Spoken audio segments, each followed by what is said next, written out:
Ici, vous avez un des 3 ruisseaux qui sortent de la pisciculture et qui malheureusement a été à sec toute l'année. La conséquence de sources à sec. Vous êtes à Saint-Genès-l'Enfant, la plus vieille pisciculture d'Europe et la seule à être classée monument historique. Et cette pisciculture est maintenant complètement asséchée.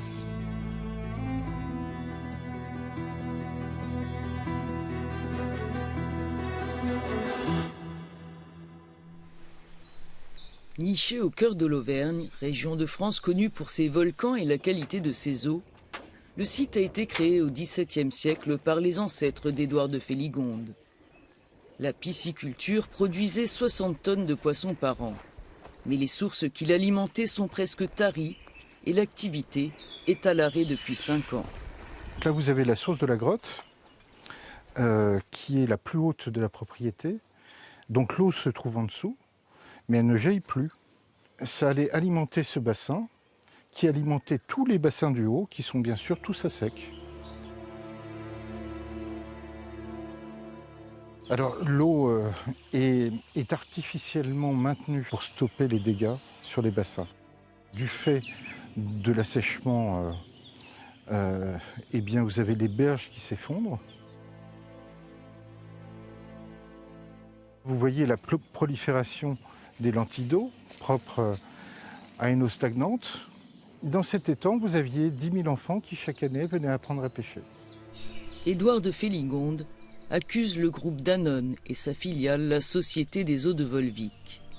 Les forages du producteur d'eau minérale en bouteille sont situés non loin de sa propriété. Depuis la prise de contrôle du groupe Danone de la Société des eaux de Volvic, en 1993, les prélèvements ont été multipliés par 4. Le groupe Danone produit à Volvic 1,750 milliard de bouteilles de 1,5 litre, tout en plastique. C'est comme ça que nous arrivons, non pas à une sécheresse comme beaucoup aimeraient le faire croire, mais à un assèchement des sources de la propriété. Cet assèchement est organisé par Danone et le préfet. Le préfet donnant les autorisations et Danone faisant sa marge. On voudrait vous faire croire que ce qui se passe à Volvic est dans un environnement de sécheresse nationale, ce qui est complètement faux. Si Danone s'arrête, l'eau revient. Édouard de Féligonde a engagé des actions en justice contre le groupe Danone et les pouvoirs publics qui accordent les autorisations de pompage. Un récent arrêté de restriction de la consommation d'eau potable a été imposé dans une trentaine de communes du département. La mesure relance le débat sur l'impact des prélèvements industriels sur la baisse des débits des sources et des nappes phréatiques. Les restrictions ne concernent pas la Société des eaux de Volvic. L'entreprise pompe en profondeur de l'aquifère dit impluvium, à distance de la galerie qui alimente les réseaux de distribution d'eau potable. Déclinant mes demandes d'interview, l'entreprise me fait parvenir une communication écrite. Étant effectuées en aval de la source d'eau potable, les activités de Volvic n'ont pas d'impact sur la disponibilité de la ressource dans les réseaux d'eau potable. Néanmoins, nous avons acté une baisse de 5% de nos autorisations de prélèvement pendant la durée de cet arrêté. La Société des eaux de Volvic est autorisée à prélever 2,8 milliards de litres d'eau par an. En 2020, les ponctions s'élevaient à 2,3 milliards de litres, bien moins que le seuil autorisé. L'engagement de l'entreprise à pomper moins que le plafond fixé par l'État ne diminue pas les prélèvements actuels. Le message passe mal auprès de la population locale, dans une zone déjà mise sous pression par les besoins en eau de l'agriculture intensive.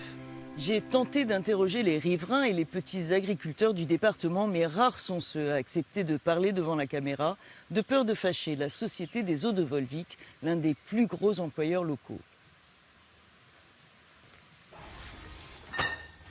Comme pour toutes les entreprises recourant au réseau d'eau potable, Jeff, brasseur artisanal, a dû réduire sa consommation de 25%. De quoi mettre la clé sous la porte, dit-il. Il y a 5 ans, l'entrepreneur avait déjà diminué de plus d'un tiers la quantité d'eau nécessaire à sa production de bière par souci pour l'environnement. Voilà, ça je me demande si c'est un geste que je vais continuer à faire dans mon entreprise. Parce qu'avec les restrictions d'eau, je mets en danger tout simplement mon entreprise. Voilà. Moi, les efforts, je n'ai pas attendu un arrêt préfectoral pour diminuer ma consommation d'eau. Et on n'a qu'à regarder qui c'est qui pompe le plus. On peut être un grand groupe international et avoir vraiment une vision de partage et de gestion des ressources et des matières premières qui sont intéressantes pour tout le monde. Quand je vois que Danone n'a pas de contrôle sur le volume, leur mentalité, c'est d'épuiser les sols, d'épuiser les gens et de servir ceux qui sont à l'autre bout du monde. Donc voilà, que chacun fasse un effort. Des efforts déjà engagés par la Société des eaux de Volvic, c'est ce qu'affirme le responsable de la direction départementale des territoires du Puy-de-Dôme. Fin 2021, on a effectué une première baisse de 10% structurelle et définitive de son autorisation de prélèvement. Ils avaient déjà réduit d'au moins 10%. Donc on peut nous dire, ça ne change rien puisqu'ils ont déjà réduit. En fait, on engrange une baisse qu'ils ont commencée. Dans notre arrêté de fin 2021, on a d'ores et déjà prévu une deuxième baisse de 10% à horizon 2025 dans le cadre d'un projet de réutilisation de leurs eaux de lavage. Du côté de l'État, on est toujours en suivi de la situation de l'impluvium. On constate qu'il y a une baisse structurelle. L'élément déclencheur est plus, de notre point de vue, à trouver dans d'autres facteurs, notamment le changement climatique. Mais ce n'est pas la Société des eaux de Volvic qui déclenche la baisse de la ressource. Une affirmation qui ne convainc pas François-Dominique Delarouzière, géologue et membre de l'association locale de défense de l'environnement Préva. L'impact de la baisse des débits des ruisseaux est visible dans son propre étang. Sur la petite île centrale, il y a un petit joueur de pipeau là, qui est installé. Jusqu'à il y a 2 ans, il avait les pieds dans l'eau. Une baisse qui ne peut pas être imputée à la dérive climatique, dit le géologue, du fait de la particularité de la zone aquifère de Volvic.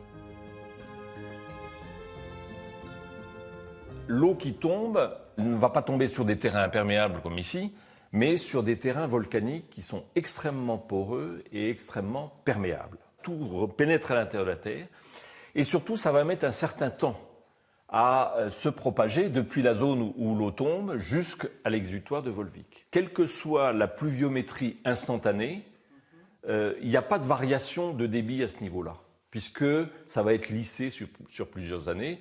Tous les ans, il y a une maintenance de l'usine de Volvic. C'est-à-dire qu'ils arrêtent de pomper pendant quelques jours. Au bout d'une quarantaine de jours, on voit le débit des résurgences qui remonte de façon extrêmement importante et sans aucune corrélation avec une pluviométrie à ce moment-là. C'est vraiment un élément qui montre que Volvic ne prélève pas dans une poche à part, totalement isolée du reste, mais que ces prélèvements ont de l'influence sur l'ensemble des débits, des résurgences qui sont situées très en aval. Il y a aussi l'alimentation en eau potable des populations locales, et ça représente à peu près le double de ce que prélève la Société des eaux de Volvic. On est arrivé à des prélèvements qui sont bien supérieurs aux capacités de renouvellement de la ressource.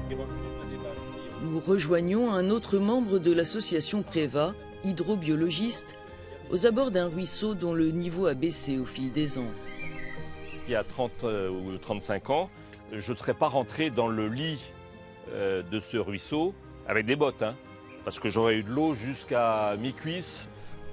Outre une concentration croissante de polluants, les conséquences de la baisse des niveaux d'eau sont alarmantes, souligne l'hydrobiologiste. L'impact, il est sur toute la biodiversité, notamment au niveau de la végétation. Et puis avec ça, il y a évidemment toute une faune associée au ruisseau qui n'existe plus.